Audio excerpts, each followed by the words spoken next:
love it already. Good job, everyone. Good hustle. Good Right. hustle, everyone. Feel the energy. I'll go this side. Welcome to the video. Oh, I think we're on. Lovely. I want my beer. Let's go. Questions here. That's I why wanna be in the I middle. put it on here.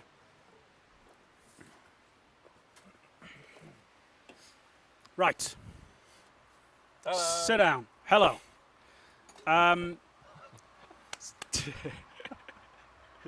It's weird, isn't it? He doesn't know what I'm laughing at. I know why you're like, I have a vague idea of. Can you see? Can you see the camera? Do you want to shuffle? Hello. Um, Near you, because then your microphone. No, you can be like this. Welcome to our YouTube channel.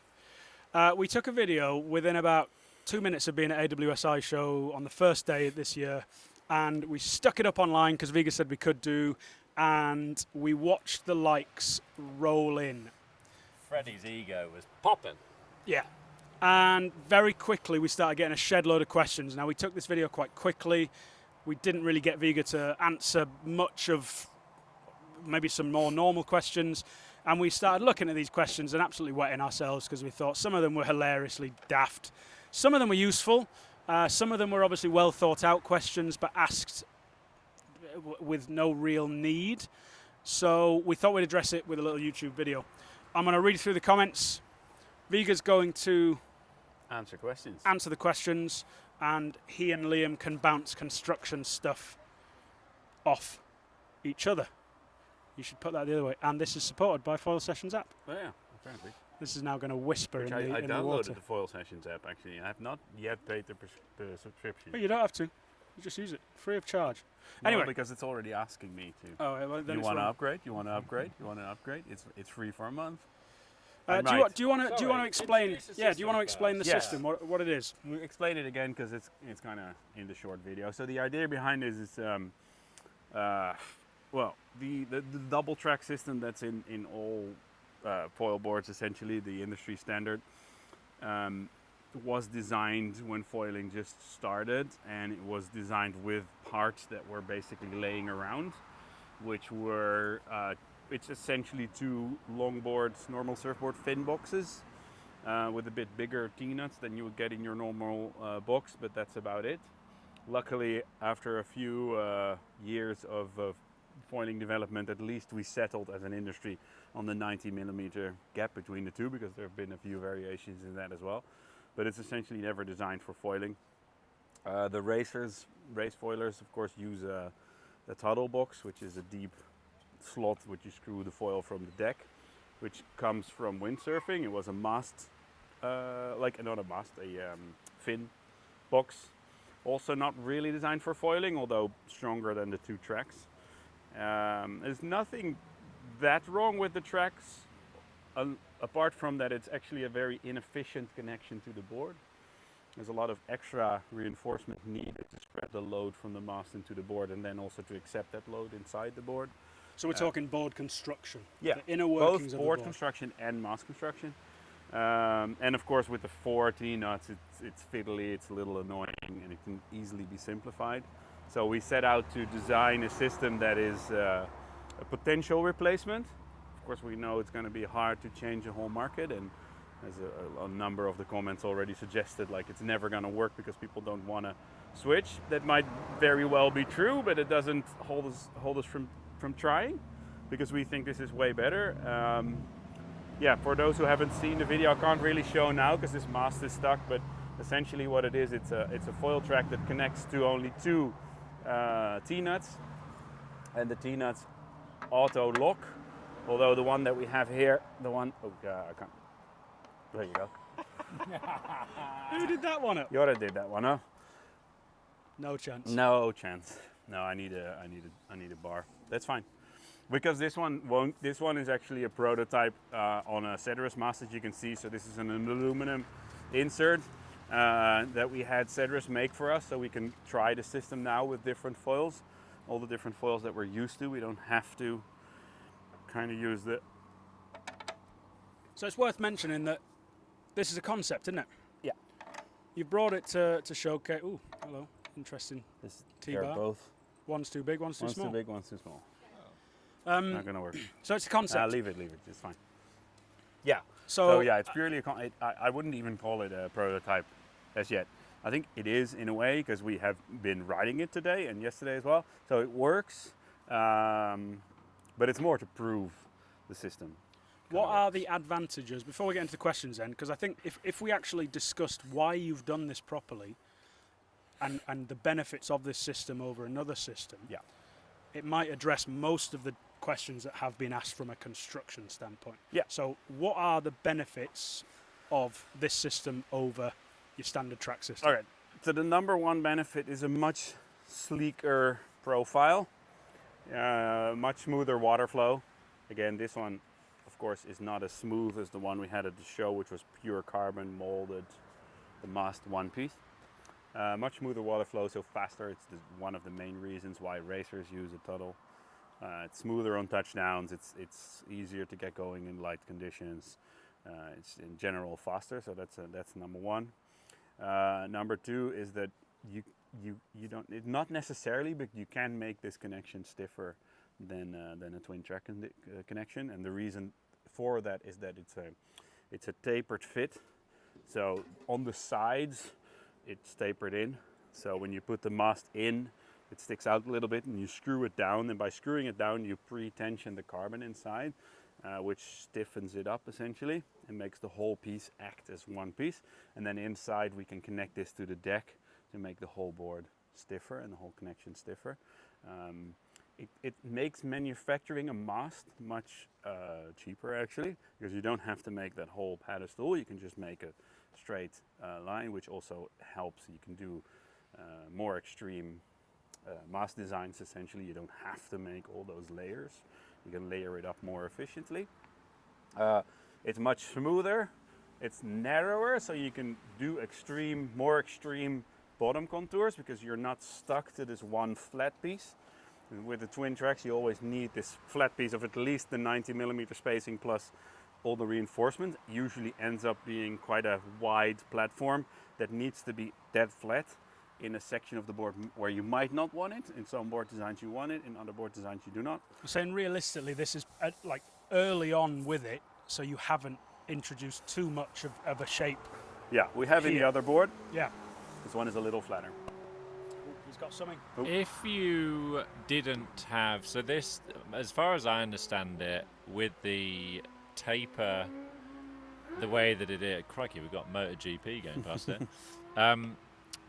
With the taper the way that it is, so when I was chatting with Jorrit about it, he was saying that the flange that you've put on the mast that sort of bottoms out the connection is there as much as anything to stop somebody like over tightening the system. And you know, the more you drive this down, the more that the taper can just like push sideways on the carbon. And for those, I remember we were having a chat, Freddie, in one of our podcasts once, and I looked up what the torsion of thread sizes are. Now an M6 to recommended torque is already a ton, so I imagine an M8 is probably 2 ton per screw, so you could over tighten it. Let's assume that you were to remove that flange and someone was to use a torque gauge or whatever. Could you introduce rocker to the box itself and actually even have the top of that with rocker in it if you got a bit experimental? Yeah, I think you could. I think some questions are still to be determined. Of course, we made these as a safety precaution, like you say, to bottom out. The idea is also that as it wears over time, you might go a little deeper, although that wear will be very minimum, so you'll go very, very slightly deeper. But that's one of the things we still need to figure out. Again, it's a concept. We're going to try both with and without the flange. How much torque is required to over tighten it? We might actually, start at least posting recommended torque figures, which is actually amazes me sometimes how little that's done in foiling, because it is everywhere else, even in more consumer-friendly things like bikes. There's torque specs for every. A lot of times it's printed next to the hole or on the bolts or whatever. It would make total sense to do that for foils as well, because people Some people really tighten them down way too much, and others way too loose. So it might make sense, but we'll have to see. I also don't, want everyone to walk around with the Torx. We got a drone. with a Torx measuring tool. What do you call that in English? A momentsleutel in Dutch. A momentsleutel. A torque wrench. Torque Yeah, a wrench. torque wrench.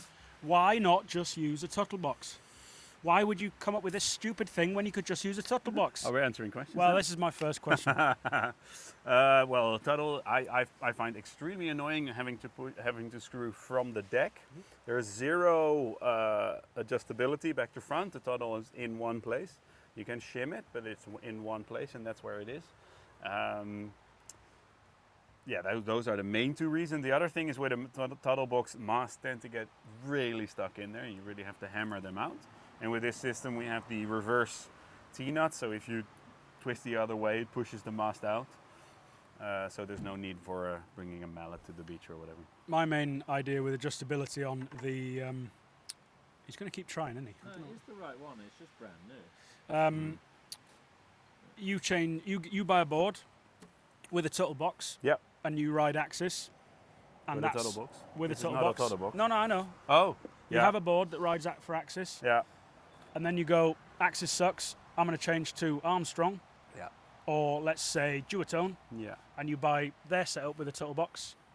Do you need a new board at that point if you had a Tuttle box? To me, it's yes. Or you'd need a shed load of strap positioning. Oh, you mean in terms of positioning? You're set to one spot, Yeah, aren't the you? board and the foil needs to sort of almost be designed together, which they normally are. For instance, for racing, they're very tuned to that specific setup, and But that's why they're not for the accessible. market that For the we've market, got- it won't work because you need to be. That's why we have length in the track. Cool. Because that's one of the key features of this, that it is adjustable. It is actually also shimmable. We reckon up to 1 degree easily, so you could make little shims in there. But you got to be, again, with the base plates. We have to figure out how that works exactly. First main question then actually is a bit of a geeky one from Patrick Rebstock, surprisingly. What's the depth of the box and install foam required? Z height required. Yeah, so at the moment, it's that deep. That's probably, that's what we calculated to be strong enough to make it stiff enough, but shallow enough so you could also put it inside thinner boards, like kite foil boards. It's already on the deep side, but definitely thinner boards for wakeboarding, surfboarding, because we want to have it completely. It should be available for all foil sports. The idea is that initially we're going to make boxes that will be available to other brands and to be available to buy, which will be already set in a piece of foam, essentially, and will come with very in-depth instructions on how to install into a board. Because we need all boards that are made with this system to be strong enough.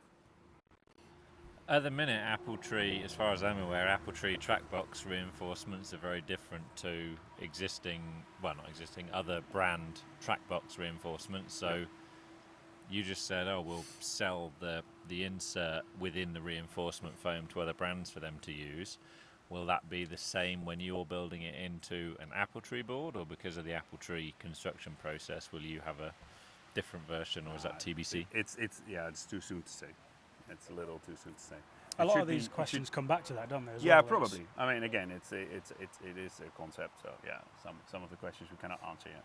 Did we say that Brian Cammett is basically the designer of the Tuttle box? Was that him?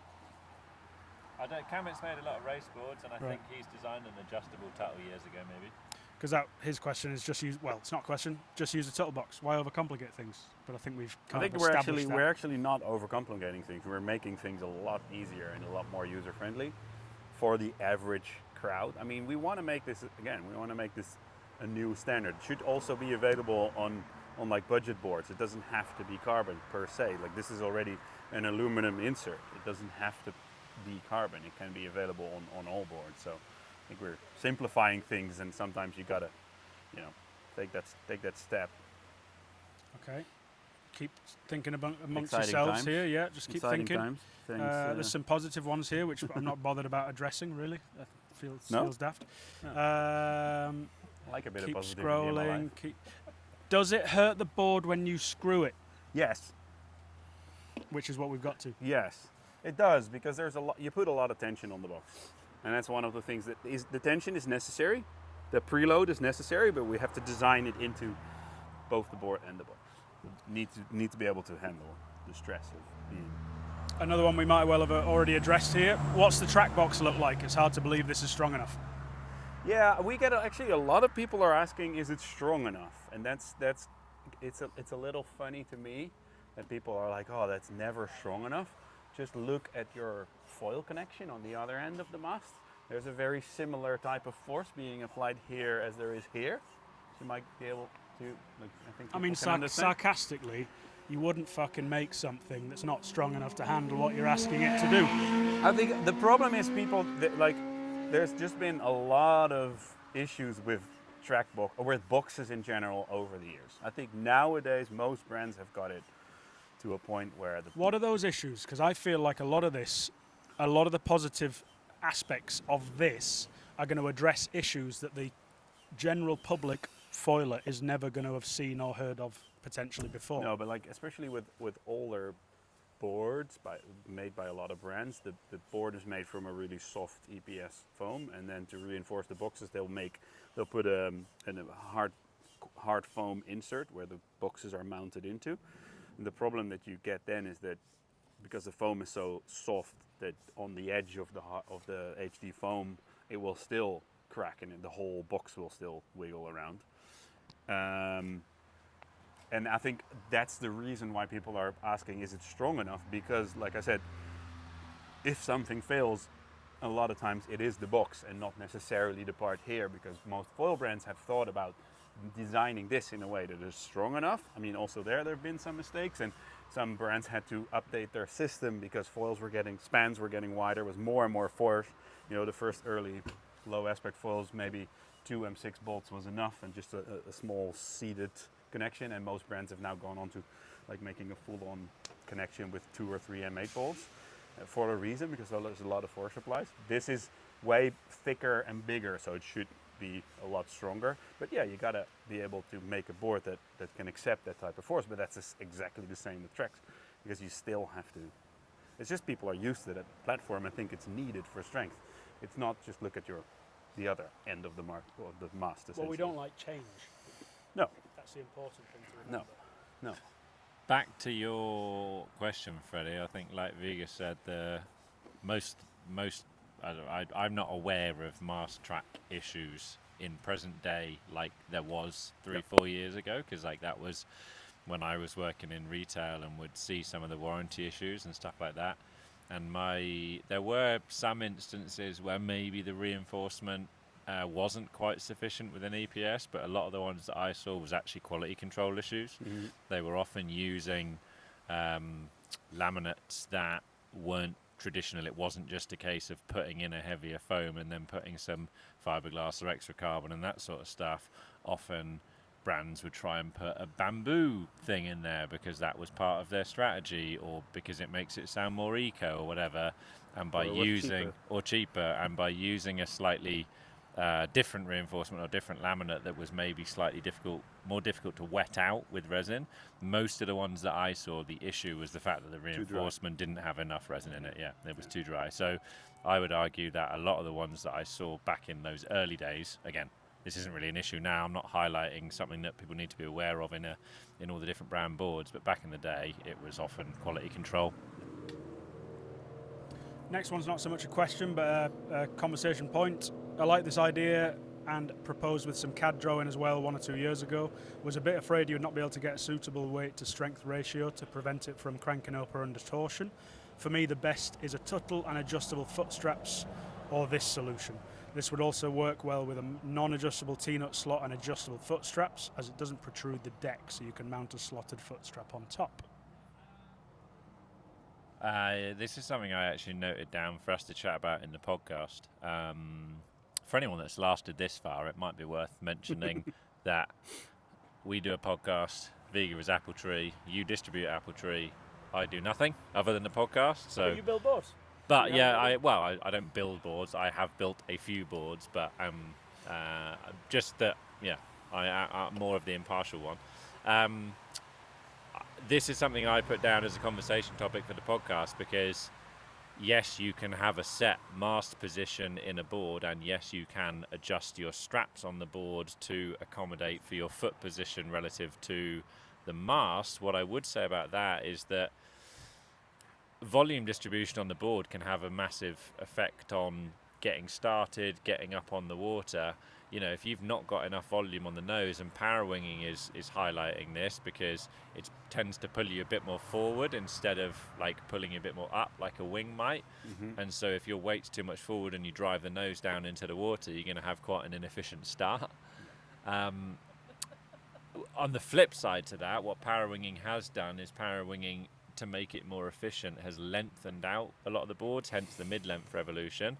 And by making the boards a little bit longer, that fore and aft positioning on the board is kind of less critical because, you know, if you're relative to the percentage like volume distribution, you moving forward by an inch on the board might make less of a difference. But that was what I wanted to highlight is, yes, the mid-length thing might have made your positioning on the board, irrespective of the mast, less sensitive, but it still does have an effect. So to me, that's a bit of a relatively obvious one. Yes, you can move forward and back on the board, but funnily enough, where you are is going to affect how tippy it is in pitch. And you might even, like halfway through your session, switch out your front wing and do a slight readjustment. Do you really want to move your straps? Yeah, because it's some so foils, much easier to. Yeah, depending on what like I like different tail sizes depending on whether I'm using a smaller or a larger foil, and that can affect how far forward you need to be. So do you want to have to change your straps every time you change your foil, or do you want to just know that when I put my bigger wing on, I have it a centimetre further forward than I do the back one, for example? And again, like depending on different riders using different boards are going to notice it or not, because how pitch sensitive a board is going to depend on what size and shape of board you're riding. If it's a big flat platform that's inherently stable anyway and it's got no rocker, probably won't make a lot of difference. If you start using something that does have a bit more rocker and it does have a bit more of a an aggressive rake on the rails and stuff, then yeah, it's going to make more of a difference. Happy with that? Yeah. Nothing to add. Wasted a podcast topic on this. Yeah. No. Shit. You could have talked an hour and a half about that shit. There's a lot of there's a lot of comments here, so we're probably not going to get to all of them because I think they're all beating around the same kind of idea. Why do these screws fly under the radar? Which I don't know. Maybe we just don't see too much of the screws and the track system or the 90-degree slot at the bottom, the twisting thing at the bottom. I don't know what you mean with under the radar. What's the question? Well, why we're not seeing them? I guess maybe why we're not seeing these kind of screws before. Well, we actually said the same thing. So you could easily do this on normal. The cam, so that you don't have to have your. Yeah. No. I like that idea. Yeah, we can. Did you design these, or is this something that exists in another industry? I mean, you can actually buy T-nuts for like aluminum tracks that have a similar kind of. They're like diamond shaped, so they auto twist as well. That's a fairly normal thing. Cool. We just haven't seen them in foiling as yet, up until now. Apparently not. Well, why not? We can always, if this fails, we can always grow a huge business out of selling just T-nuts. Just T-nuts. Next one is a really nice sarcastic one. Love these. Good luck, everybody. Oh no, good luck. No comma, because you can't spell. Everybody is running standard 2 tracks, meaning they have to get a new board and foil set. Yeah. So good luck. Yeah. Okay. Thank you. Thanks. Thanks for the positive comment there. Thanks for the good luck. The next one, it's a worst Tuttle box. It's a worst Tuttle. Okay. Yeah. I like these. Yeah, they're good. It's nice. Who addresses internet trolls? Nobody. Nobody but us. No, yeah, we go. Yeah. Thanks. Willow, your team rider, granted. Willow's not a team rider. Not a team rider? Core team rider. Core team rider. Oh, okay. Sorry. Yeah. Tested it earlier this year and it's absolutely mind-blowing. For everyone questioning why overcomplicate things, it's actually bringing 2 of the best worlds together. Tuttle box is 0 drag, mass base is flexibility for personal preference. This design brings the best of both worlds into one epic system. We could have literally just said that. Yeah, we could have just asked. Ask him to. Oh, it might be Yeah, stronger. They do this with bikes. They fix things that aren't broken, and everything you own becomes obsolete. So annoying. I would argue, I'm going to answer that with one word, Careful. and it's a nice word, innovation. Innovation. Thank Happy you. with that? Yeah. Didn't call Luckily anyone a we're- cock, no. just got on with it. No. Well, Great. I guess you did, yeah, especially because it was introduced, it was introduced as a concept as well. And I think actually we just did a podcast with the X-Foils today, and one of the things that we talked about was you could relatively easily fit an adapter. So let's say that every single brand went, yeah, we're doing this, and then next year every single mast that is available now fits this system. It'd be pretty easy, with it being a tapered fit, to just make a machined plate attachment, just like a lot of masts, just like this. You replace that bit with one that's got 4 bolt holes at 90mm spacing. And you could even do it the other way around as well. Yeah. You could actually, I thought about it already, you could make like a slot inside with the plate attached and maybe 4 bolts sticking up the other way. So you can put your foil on with your plate and do 4 nuts like that. That's pretty fun. The Yeah, hydrofoil screws that they have the nuts on the top. yeah. You could have 4 bolts sticking out, just boom, plate on. So Contamination style. So You could. I mean, probably you're gonna need something like that in the beginning to, for a few years. for a few years to at least have it available. But both options are things we thought about and are possible. So yeah. Next was about shimming. It's cool, but I wonder about shimming. I always tune my setup so the board flies at the right attitude. Easy to do with double tracks. Not sure how I would do it with this system. Food for thoughts. Yeah. So positive, Well, positive or conscious comment. We've addressed Yeah. it briefly. Yeah. You're saying 1 degree so far. 1 degree so far. It's things we're working on. Yeah, but it's definitely on the radar. We know, it's one of the things that we wanted to have in the system. Shimmability for sure. Cool. I think it will break in an instant. Too much power versus arm length. Cool. Cool. Cool. Thanks. He didn't think about that one when he was designing this system. So yeah, make it stronger. Okay, we will. Okay. Yeah. Cool. There's a good one. There's a nice one. Would this system make the boards heavier with this foil connection? Yes, it will make the boards heavier, but the mast lighter. So the overall system weight should be the same or less. Cool. Happy with that? Yeah. Awesome. More fragmentation in foils. Cool. Yep. What about the torsion? How does it absorb the forces when carving? Yeah, same as the other, essentially. So it's pretty much locked in there, so it should be fine. And it should be toolless. No T-nuts or screws. Oh, yeah. Sorry, take the board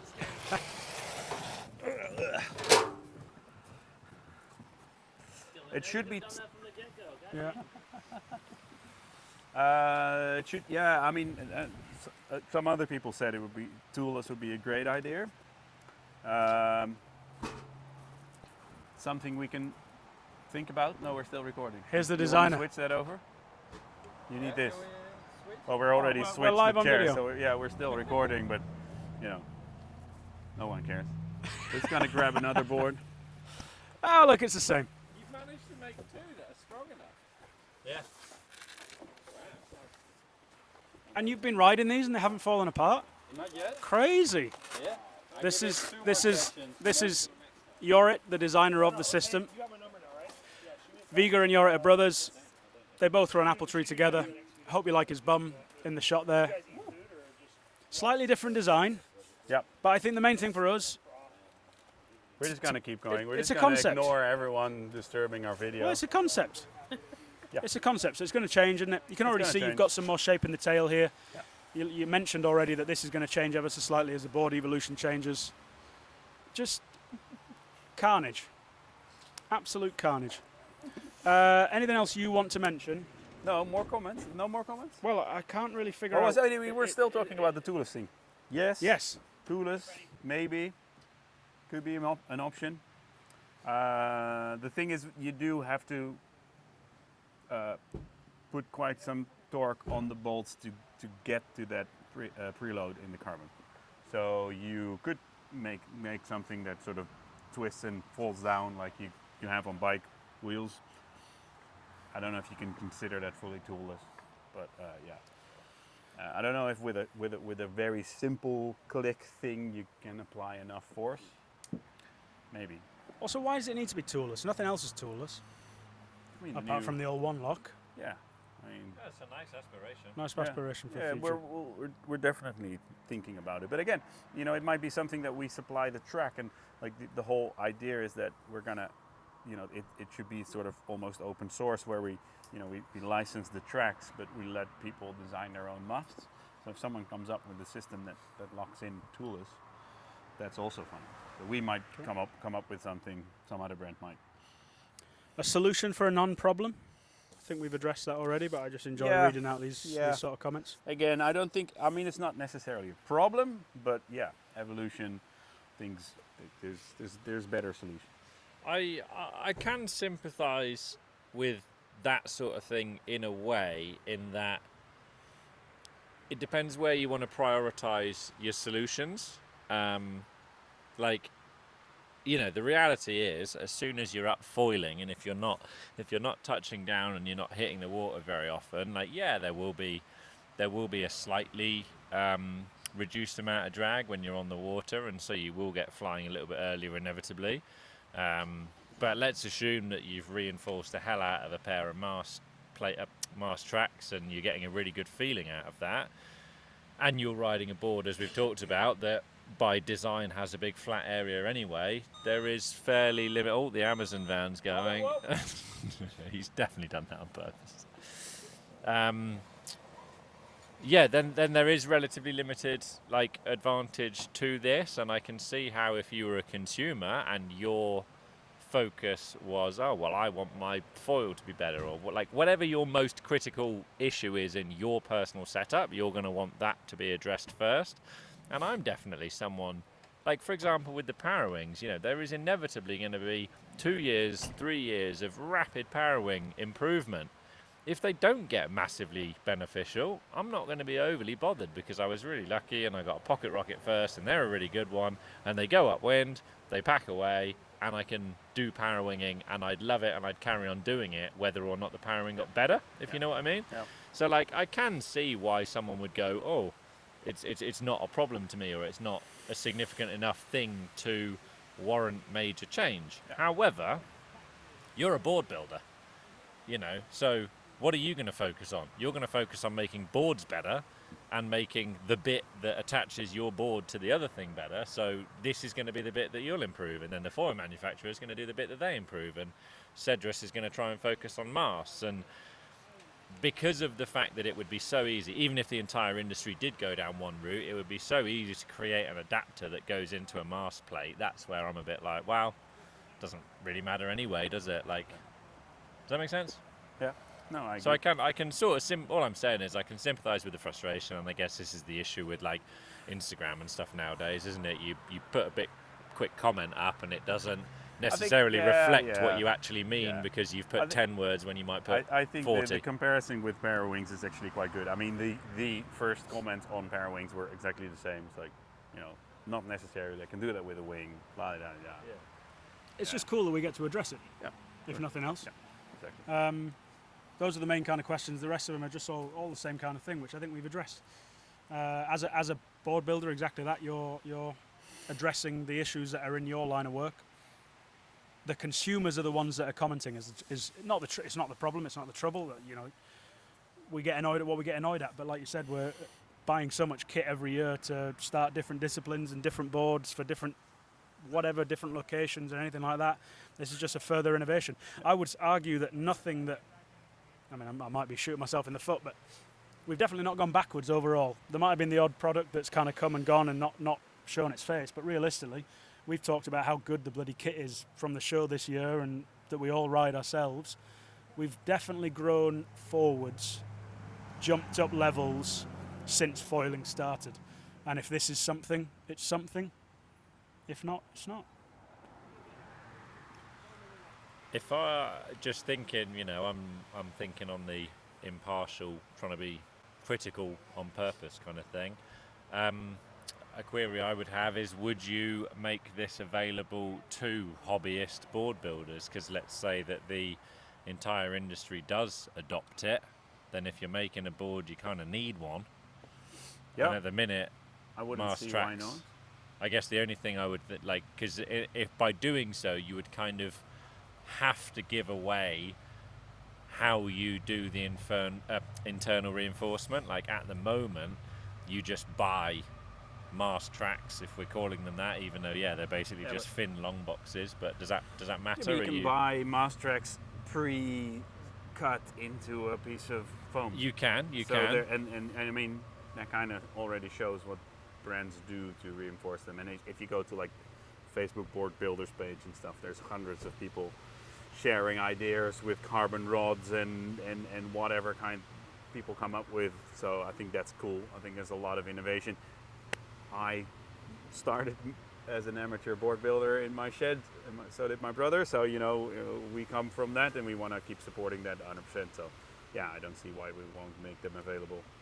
I think the other thing for me is to get the most out of this and to make it as comparable to the performance benefit of a Tuttle as possible. Like, I would find one of the difficult commercial decisions to be what to do about this flange arrangement, because as somebody that has mechanical sympathy, as somebody that understands that a tapered fit is exactly that, it's a tapered fit, and if you bloody pull something down with tons of force, you can be pushing that open and creating enormous stresses, and those stresses are the same stresses which lead to an incredible stiff connection.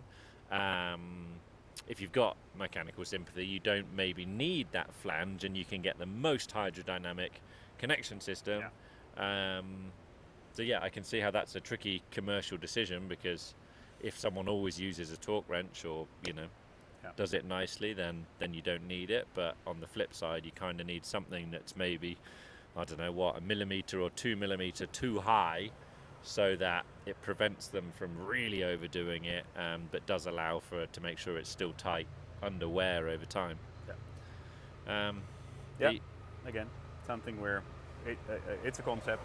Yeah. We'll know in a year. As I said, I'm just spitting out loud as the sort of thinking for the audience. Have you tried chucking a load of sand in there? And is that something you just got to be careful? And I don't think it's a big issue.